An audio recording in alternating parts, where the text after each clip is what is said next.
త్రినాద వ్రతం వల్ల సంపూర్ణ సమతుల్యత సిద్ధిస్తుందని స్వయంభూ భోగి గణపతి పీఠం ఉపాసకులు దోసర్లగూడ రమణరాజు పేర్కొన్నారు. సూరరావుపేట దోసలపూడి వారి వీధిలోని పీఠం ప్రాంగణంలో 36 కలశాలతో 12వ త్రిదేవి త్రినాద వ్రత మేళాను ఘనంగా నిర్వహించారు. సందర్భంగా పీఠం వ్యవస్థాపక ఉపాసకులు వ్రత వేదిక నిర్వాహకులు దోసలపూడి రమణరాజు మాట్లాడుతూ మనసును శుద్ధి చేసుకుని కోపం, అసూయ, ద్వేషం వదిలి వ్రతం చేయడం వల్ల సర్వశుభాలు కలుగుతాయని అన్నారు. సూర్యునికి ప్రీతికరమైన ఆదివారం నాడు సృష్టి స్థితి లయలకు సమర్పించే తీరుగా వ్రత పూజ చేయాలని అన్నారు. వ్రతం వల్ల సృజనాత్మకత, జీవన స్థిరత్వం, ధర్మ ప్రవర్తన అలవడి అహం, చెడు అలవాట్లను దూరం చేసుకోగలుగుతారని అన్నారు. పుట్టుకతో నెలకొన్న సృష్టి స్థితి లయల్లోని దోషాలు తొలగుతాయని అన్నారు. సహస్రనామ పారాయణను, పసుపు గణపతి పూజ, లక్ష్మీ కలశ ప్రతిష్ఠ చేసి దత్తాత్రేయునికి పంచామృత అభిషేకంతో ప్రారంభించారు. నాగమణి, విజయలక్ష్మి, అనంతలక్ష్మి, వెంకటలక్ష్మి, నాగమణి, వరలక్ష్మి, కనక మహాలక్ష్మి, సుజాత, సౌజన్య, మల్లిక, నిహాల్, పల్లవి, మహాలక్ష్మి, కళావతి, పద్మావతి, వెంకటేశ్వర, పార్వతి తదితరులు నిర్వహణ చేశారు. 21న జగన్నాథపురం లంకాడు వారి వీధిలో వార్డేవ్ సురేష్ కుమార్ గృహం నందు, 28న రూరల్ చీడగ గ్రామంలోని GSSK రెసిడెన్సీలో విజయలక్ష్మి గృహం నందు, జూలై 5న రామారావుపేటలో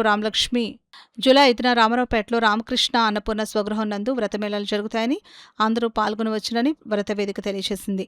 ఒకసారి ఇస్తారు తప్ప ఎప్పుడు వెళితే అప్పుడు VIP ప్రోటోకాల్ దర్శనాలు తమిళనాడులో ఏ దేవాలయంలోనూ లేకుండా నూతన ప్రభుత్వం చేపట్టింది. ఇది చాలా ఆదర్శవంతమైనటువంటి విషయం. కాబట్టి ఉభయ తెలుగు రాష్ట్రాల్లో కూడా ఆంధ్రప్రదేశ్, తెలంగాణ రెండూ కూడా తెలుగువారివే. కాబట్టి ఈ రెండు రాష్ట్రాల్లోనూ కూడా ఎండోమెంట్స్ దేవాలయాలు ఎక్కడున్నా సరే కూడా ప్రతి దేవాలయంలోనూ కూడా VIP దర్శనాల్ని ఈ కూటమి ప్రభుత్వం రద్దు చేయాలని భోగి గణపతి పీఠం సవినయంగా కోరుకుంటోంది.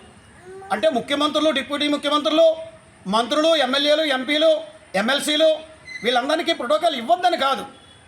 వారికి ఏడాదిలో నిర్దిష్టంగా 1, 2, 3, 4, 5 ఇచ్చి ఆ మేరకే పరిమితం చేయాలి తప్ప ఏడాది పొడవునా ఎప్పుడు పడితే అప్పుడు ఈ ప్రోటోకాల్ దర్శనాలతో దేవుడి దర్శనాన్ని సామాన్యులకు దూరం చేయవద్దు. ఇది భోగి గణపతి పీఠం సవినయంగా కోరుకుంటోంది. భక్తులందరి యొక్క సంతకాలతోటి ఈ ప్రభుత్వానికి, తెలంగాణ ప్రభుత్వానికి కూడా వినతి పత్రాన్ని పంపించడం జరుగుతుంది.